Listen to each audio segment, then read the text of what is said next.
Bom dia ou boa tarde a todos, né? Esse é um tema sempre muito importante para todos nós, né, nesse link, pois está muito ligado às nossas atividades, né, nossas atividades de campo, sempre muito relacionado a tudo que nós fazemos. Então, é sempre bom relembrar, passar sobre alguns conceitos, falar sobre algumas novidades, e eu gostaria de compartilhar um pouco sobre esse tema com vocês no dia de hoje. Primeiro, só relembrar como que é o processo da regulamentação de uma norma, né, onde nós definimos a necessidade da criação, né, dessas normas, formulamos um texto básico, ele vai para consulta pública, passa por uma discussão tripartite, e depois tem a análise final, uma publicação, e depois é acompanhada a implementação dessa norma. A NR 35 foi publicada em 2012 e ela estabelece os requisitos mínimos, né, que nós temos que fazer minimamente para proteger nossos trabalhadores em relação ao risco à altura. Aquilo que é mínimo mesmo, tá? Para que vocês estejam protegidos em relação a esse risco. Ele considera-se trabalhar à altura toda atividade executada acima de 2 metros, né, onde haja o risco de queda, o que não significa que abaixo dessa altura nós não tenhamos que tomar as medidas de proteção para neutralizar esses riscos, tá? O que a gente fala é que acima de 2 metros nós temos que tomar todas as medidas administrativas relacionadas à capacitação, treinamento, e tudo mais, que o controle do risco ele tem que existir para qualquer situação onde exista o risco, né, associado, independente da altura. Passando em alguns pontos, né, bem brevemente da norma, né, em relação ao planejamento do trabalho que nós fazemos diariamente, né, em relação ao trabalho em altura, o primeiro que a gente tem que fazer, sempre buscar evitar o trabalho em altura, se existe outro meio de se fazer. Quando isso não acontece, né, nós buscamos fazer, né, quando a gente não consegue evitar o trabalho em altura, a gente vai buscar medidas que eliminem o risco de queda dos trabalhadores, né, aquelas medidas de proteção coletiva, né, ou então as medidas que minimizem as consequências da queda, que aí a gente entra na parte das proteções individuais. Os trabalhos de altura devem ser realizados sob supervisão, que é definida pela análise de risco, né, de acordo com cada atividade. São práticas nossas já muito bem arraigadas na nossa empresa. A parte de capacitação e treinamento, né, ela tem que ser feita de forma teórica e prática. A carga horária mínima dessa capacitação, essa é a inicial, viu, pessoal? A capacitação inicial é de 8 horas, dentro do horário normal do trabalho. A reciclagem bienal também, ela é definida como 8 horas, mas o conteúdo não é definido, tá? É de acordo com as mudanças que vão ocorrendo, o que é feito dentro do procedimento de trabalho, né? Então, a carga horária, o conteúdo da reciclagem ele não é definido, tá? A norma só define o conteúdo da capacitação inicial, tá? E pode ser ministrado junto com outros treinamentos da empresa, que já é prática nossa, tá? Os instrutores para trabalho em altura, eles têm que ter uma proficiência comprovada no assunto, tá? Sob a responsabilidade profissional qualificada em segurança do trabalho. Esse termo proficiência indica que tem que ter alguma experiência prática comprovada, né, de trabalho, de treinamento, né, o que para nós já é também algo muito já difundido na empresa. Algumas situações em que nós temos que fazer, né, o treinamento além de bienal, né, temos que fazer o treinamento também quando ocorrer qualquer mudança nos procedimentos, né, ou nas condições e operações do trabalho, quando tiver alguma necessidade, né, algum evento, né, um incidente, um acidente ou algo dessa natureza que indique a necessidade desse novo treinamento, quando tiver um retorno, né, de afastamento de trabalho por um período superior a 90 dias, ou quando houver mudança de empresa. Então, são situações que é necessário que se faça treinamento novamente. E aí o conteúdo programático da capacitação inicial, né? Então a gente fala sobre as normas e regulamentos aplicáveis ao trabalho em altura, a parte da análise de risco e as condições impeditivas, quais são os riscos inerentes ao trabalho em altura e medidas de prevenção e controle, Aí, no nosso caso, nós vamos sempre falar do trabalho à altura junto com o nosso, né, trabalho com o risco elétrico, né, sempre andam, né, caminham juntos. Quais são os nossos sistemas, equipamentos, procedimentos de proteção coletiva, os equipamentos de proteção individual para trabalhar à altura, como que nós somos selecionados, como são as questões das inspeções desses equipamentos, a conservação e a limitação de uso desses equipamentos, quais são os acidentes típicos em trabalho em altura e quais seriam as condutas em situações de emergência. Né? Aí entra a parte de noções de técnicas de resgate, os primeiros socorros, né? Quais são os procedimentos nesses casos. E ao término desse treinamento, tem que ser emitido um certificado. Esse certificado eles têm algumas características, tem que ter o nome do trabalhador, qual o conteúdo programático desse certificado, a carga horária, a data, local onde foi realizado o treinamento, qual o nome e a qualificação dos instrutores que deram esse treinamento e a assinatura do responsável. Deve ser entregue sempre uma cópia para o trabalhador e uma deve ficar arquivada na empresa. E sempre estar, né, consignado no registro do empregado que essa capacitação foi dada. A questão da aptidão, né, que nós temos a nossa forma de conduzir, né, tem que estar sempre, né, o trabalhador tem que estar sempre capacitado, né, que é a questão do treinamento. O estado de saúde dele tem que ser avaliado, né, já, né, definido lá no ASO, que ele está apto, né, após a avaliação médica para executar o trabalho à altura. E tem que ter a anuência formal da empresa, né, que é a questão da aptidão, né, onde a empresa fala que ele está em condições de estar autorizado a efetuar esse trabalho à altura. Nós temos aí a figura dos nossos responsáveis técnicos que fazem esse trabalho, feito, né, toda essa parte da capacitação em dia, dos exames em dia, né, temos os nossos RTs que fazem aí essa autorização formal que é registrado também, né, na ficha, né, dos nossos empregados. Então, algumas responsabilidades, né, a NR35 traz responsabilidades tanto do empregador quanto dos empregados, algumas do empregador. O procedimento operacional para as atividades rotineiras, sempre a análise de risco e permissão de trabalho, né, avaliação prévia das condições do local, ter uma sistemática definida de autorização para os trabalhadores, a parte de todo arquivamento e organização da documentação referente às questões de trabalho em altura, sempre manter os nossos trabalhadores informados sobre os riscos e as medidas de controle que são definidas para esses riscos, garantir a suspensão dos trabalhos em altura quando tiver qualquer situação de risco ou condição de risco não prevista, né? E fornecer uma supervisão adequada, dependendo da atividade a ser executada. Da mesma forma, a avaliação do estado de saúde dos trabalhadores que exerçam esse tipo de atividade, né? Garantindo que os exames, né, e a sistemática de avaliação sejam integrantes do PCMSO, que é o nosso Programa de Controle Médico de Saúde Ocupacional, né, que tenha uma avaliação efetuada periodicamente, considerando os riscos envolvidos em cada situação, que sejam, né, realizados exames médicos voltados às patologias que possam originar mal súbito e considerem também os fatores psicossociais. Da mesma forma, né, a gente temos que manter um cadastro atualizado que permita conhecer a abrangência da autorização de cada trabalhador que trabalha em altura.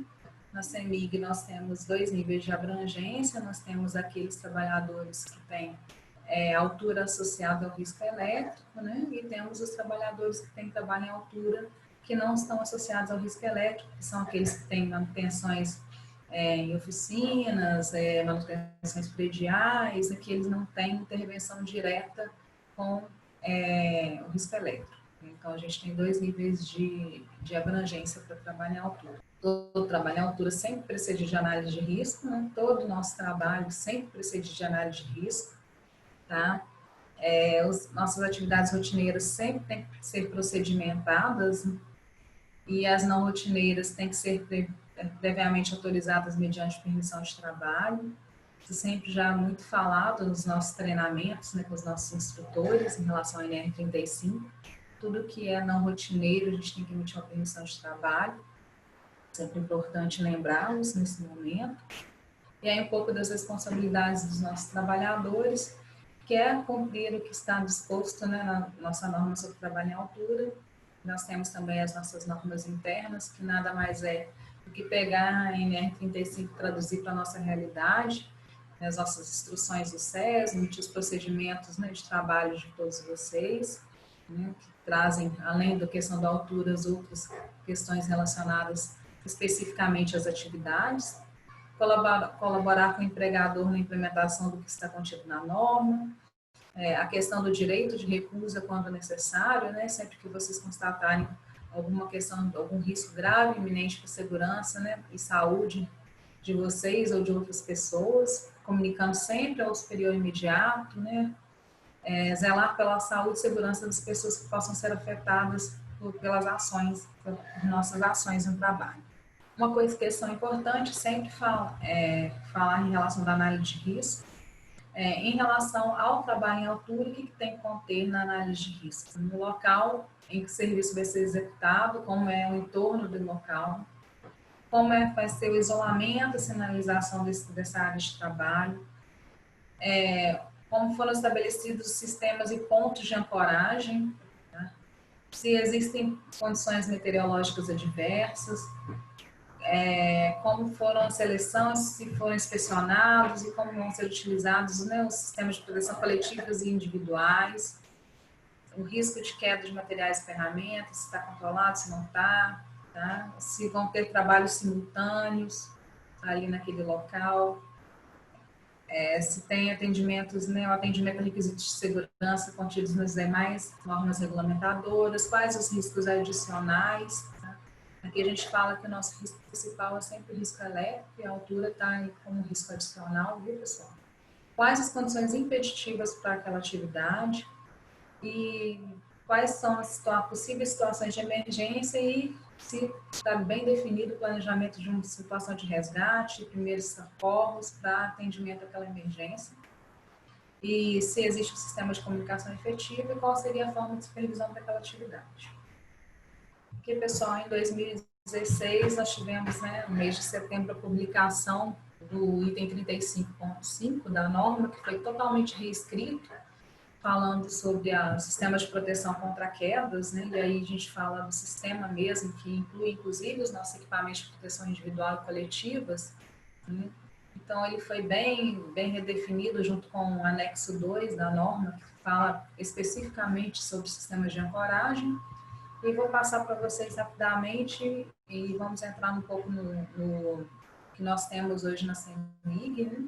E só para falar um pouquinho, para mostrar para vocês um pouco dessa parte da norma, porque são coisas que nós utilizamos muito, né, no nosso em campo. Então, ele fala basicamente que esse sistema de proteção contra quedas ele tem que ser adequado à tarefa, ele tem que ser selecionado de acordo com a análise de risco, sempre por profissional qualificado em segurança do trabalho, ter resistência para suportar a força máxima aplicável prevista quando de uma queda, atender uma série de normas técnicas nacionais ou na inexistência delas as normas internacionais e ter todos os seus elementos submetidos a uma sistemática de inspeção, que é a nossa rotina. Então, eles muda um pouco dessa nomenclatura que a gente tinha anteriormente. Então, hoje nós falamos que nós temos que basicamente ter inicialmente um sistema de proteção coletiva contra quedas, então a gente fala hoje em SPCQ, Sistema de Proteção Coletiva contra Quedas. Temos também sistema de proteção individual contra quedas, tá? Sempre que eu não puder ter um sistema de proteção contra quedas, ou quando o sistema de proteção contra quedas não oferecer a proteção completa, né, contra o risco de quedas, ou para atender uma situação de emergência.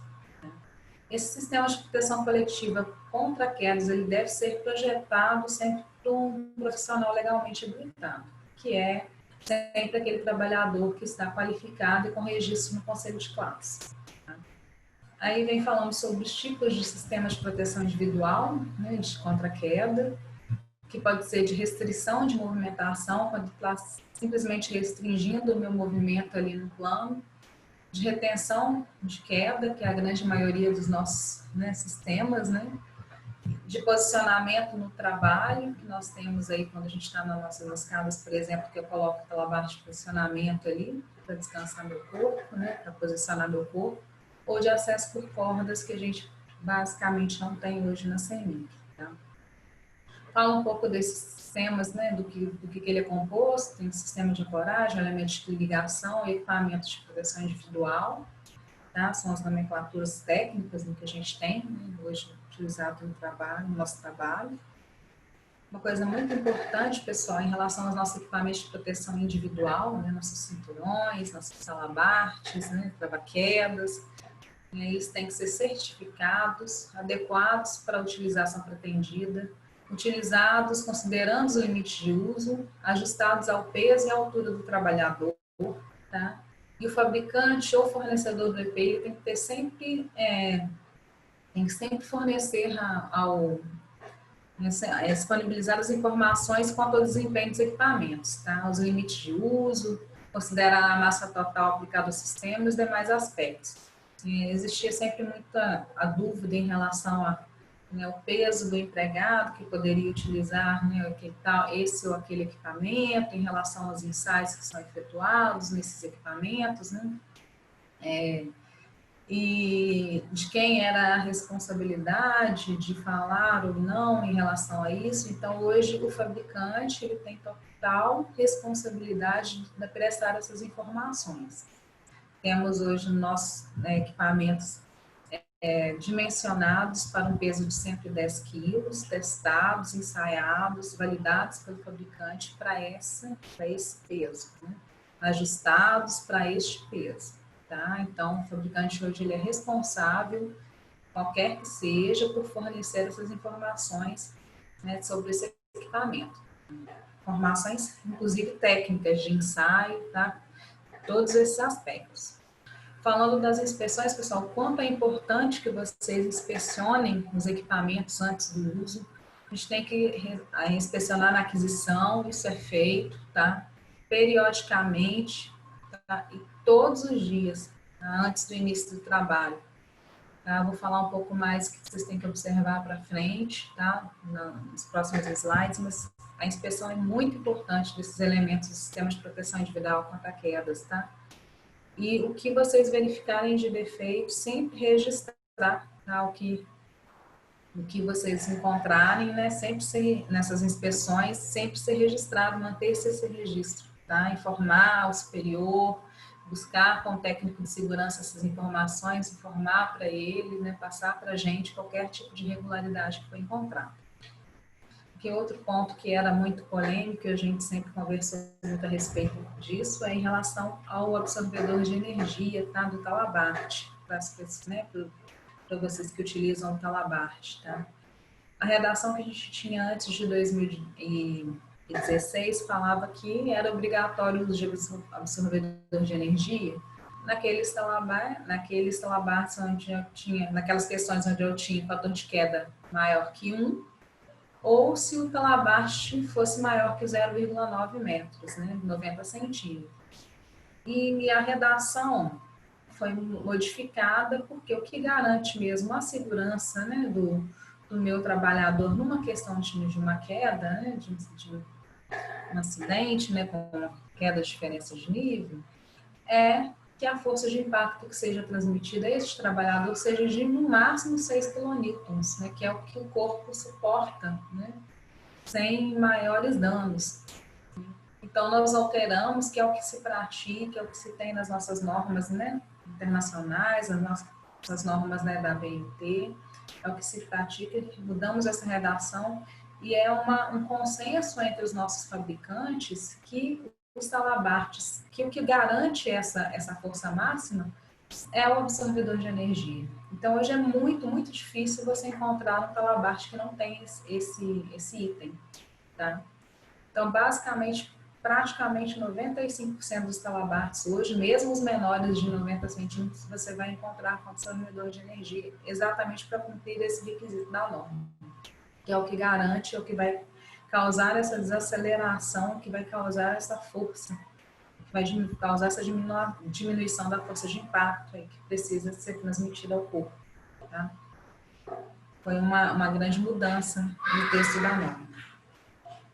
Falando um pouco mais dos nossos equipamentos, pessoal, Basicamente, se tiver possibilidade de queda com diferença de nível, o nosso sistema é sempre dimensionado para ser de retenção de queda, tá? E no sistema de retenção de queda, o equipamento de proteção individual tem que ser sempre cinturão de segurança de paraquedista. Então, a gente não pode ter aquele umbilical mais, né? Aquele cinturão que a gente usava antigamente. Então, por isso a gente tem hoje na CEMIG nosso cinturão paraquedista. Só para falar isso para vocês, né? Do equipamento que nós utilizamos. Falando em relação à análise de risco, tá, pessoal? Em relação à análise de risco para sistemas de proteção contra a queda, o que a gente tem que avaliar para definir esses sistemas de proteção contra quedas, né? Que o trabalhador deve sempre permanecer conectado ao sistema durante todo o período de exposição ao risco de queda. Tem que ser avaliada a distância de queda livre, né? Que ele vai sofrer, né? Quando ele estiver, que ele pode vir a sofrer quando ele estiver trabalhando. Fator de queda que ele está sujeito. A utilização sempre de um elemento de ligação que garanta o impacto de no máximo 6 kN, né? Qual que é o talabarte que ele está usando, o trava-quedas, a zona livre de queda que ele está sujeito, e sempre ter, né, a compatibilidade entre os elementos do sistema de proteção individual contra quedas, né, entre o cinturão, o talabarte, né, os elementos de ligação, os trava-quedas, sempre compatíveis, tá? Isso tem que ser verificado na análise de risco. Itens importantes sempre para se reforçar, tá? Em relação aos nossos talabartes, né, e trava-quedas, tá? Eles têm que ser posicionados acima da altura do elemento de engate, tá? Tem que restringir a distância de queda livre e alguns itens em que eles não podem ser utilizados, algumas situações. Não podemos utilizar o talabarte conectado a outro talabarte e nunca com laços ou nós, né? Nunca bypassar, nunca dar nós, né? A fita do talabarte, isso atrapalha, né? Causa desgaste, né? Isso atrapalha a eficiência do equipamento, desgasta e perde a eficácia dele, tá? Só para a gente relembrar dos cuidados aí. E aí já veio escrito no corpo da norma como um item que a gente nunca deve utilizar, já era prática nossa sempre de falar, mas veio aí escrito desde 2016 no corpo da norma. Aí só para mostrar para vocês, né, em relação ao nosso cinto paraquedista, o ensaio dele, né, a carga de ruptura de 22 newtons, 22 kilonewtons, né, é um ensaio bem impactante, bem destrutivo, uma situação bem acima do que a gente encontra numa realidade no caso de uma queda. Ele é um equipamento bem dimensionado, tá? Em relação à inspeção desse equipamento, sempre procurar verificar se as partes metálicas, né, se não tem trincas, né, a questão dos travamentos dos ganchos, as questões da costura no cinto, a corda do talabarte, verificar se não temos oxidação, as costuras dele se não estão rompidas, se as fitas estão íntegras, questão de sujidade acentuada. Sempre importante na hora da inspeção visual vocês verificarem essas questões que podem estar, né, trazendo uma diminuição da vida útil do equipamento, né? Sempre, pessoal, transportar na sacola apropriada, né? Ele vem sempre na sacola apropriada para o seu condicionamento, tá? Porque isso aumenta a vida útil do equipamento, tá? Procurar dobrá-lo da forma correta, né? Para evitar que de uma dobra inadequada cause algum desgaste também na fita, tá? São itens importantes para vocês verificarem. Aqui um pouco sobre um item que é bem questionado aqui na CEMIG em relação às nossas especificações técnicas, tá? A vida útil do nosso equipamento hoje na CEMIG é de 5 anos, tá? Os principais aspectos, né? Primeiro, a gente tem uma especificação técnica construída até bem antes da NR35, tá? Quando a NR35 foi publicada em 2012, a gente já tinha essa especificação nossa. Eu até convido-os a conhecer, aqueles que ainda não conhecem, é a CEMIG 697, tá? Está disponível para todos no GEDEX. Tá? E nós trabalhamos com vida útil porque a gente tem uma prática de comprar, né? Tinha uma prática de comprar, isso também é uma coisa que também nós estamos mudando, né? De comprar grandes volumes de material em estoque, né? E manter esse material em estoque. E devidamente armazenados e conservados, esse equipamento ele só passa a ter uma exposição, né, e a perder vida útil quando ele é colocado em uso, né, e começa a ser colocado em uso por vocês em campo. Né. Então, nós trabalhamos hoje com uma vida útil de 5 anos, né, o mínimo, né, essa vida útil ela pode ser aumentada mediante ensaios, né, que é a prática que a gente tem feito junto ao nosso fornecedor, tá? Então, a partir do momento em que ela é colocada em uso, ele é colocado em uso, né, simples, está lá BART, se é consignado, registrado na ficha de EPI de vocês, que se começa a contar a vida útil desse equipamento. A especificação, né, e o que vai garantir essa questão, né, dessa manutenção dessa vida útil, ou para mais ou para menos, né? A natureza da atividade, né, é uma atividade que você usa mais, menos, né? O tempo e a frequência de exposição, né? Quanto tempo você vai usar, quanto tempo você vai usar, o tipo de exposição, como cada um vai conservar e armazenar esse equipamento. Tá? Dentro do nosso histórico, os nossos cintos realmente duram mais do que os 5 anos. Nós fizemos ensaios, por exemplo, em 2015, fizemos os últimos ensaios junto ao fabricante em 2019. A gente está aí agora no período de troca desses equipamentos que foram fabricados em 2012, que estão com mais de 5 anos de uso agora, né, vencidos agora nesse ano de 2020. Então, nós estamos trocando aí equipamentos com 5, 6, 7, até 8 anos de uso, tá? Então, de 5 para cima. E equipamentos, né, que a gente ensaiou em 2019, que todos eles 100% performaram muito bem. Tá? Por que performaram tão bem? A gente tem uma especificação técnica, né, pessoal, que é a CEMIG 697, que estabelece os critérios, né, os critérios mínimos para fabricação, né, de cinturões, dos talabartes, travaquedas, dos conectores, né, tudo tem uma forma de ser, né, um estudo, uma definição de acordo com as nossas necessidades, né, da necessidade da CEMIG, né, e aí essa especificação ela traz toda a característica construtiva que o nosso fornecedor tem que atender, tá? E eu falei com vocês que a gente tinha uma característica de estocar materiais, isso está mudando com a nova forma de aquisição de EPIs que está começando agora na CEMIG, né, que é um objetivo de uma outra conversa nossa, mas a gente hoje vai ter um sistema um pouco mais diferente, onde eu não vou estocar, mas a questão do atendimento a essa especificação, ela permanece, então, seja para fornecer para um estoque ou para um sistema mais rápido de entrega, tem que seguir essa característica construtiva, a questão do armazenamento, o atendimento a todos os ensaios de tipo, rotina, todas as referências normativas para definir esses modelos, né? Dentro dessa especificação vem todos os nossos padrões, que são os nossos desenhos, né? E aí tem aí embaixo, né, os padrões, né, que são os desenhos do 554, que vem o desenho do cinturão que são utilizados para os trabalhos nas cestas aéreas, nas redes subterrâneas. E tem os 581 e o 647, que vão os passadores para talabartes, os mosquetões. Tem o 698, que é o cinturão nosso padrão, os nossos talabartes e os travaquedas. Né?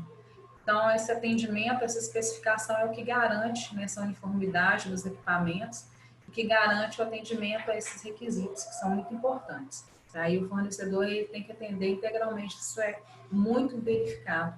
E é essa característica construtiva do cinto que faz com que ele tenha essa vida útil mais longa e que a gente tenha essa segurança, né, de estar entregando equipamentos de muita qualidade para vocês.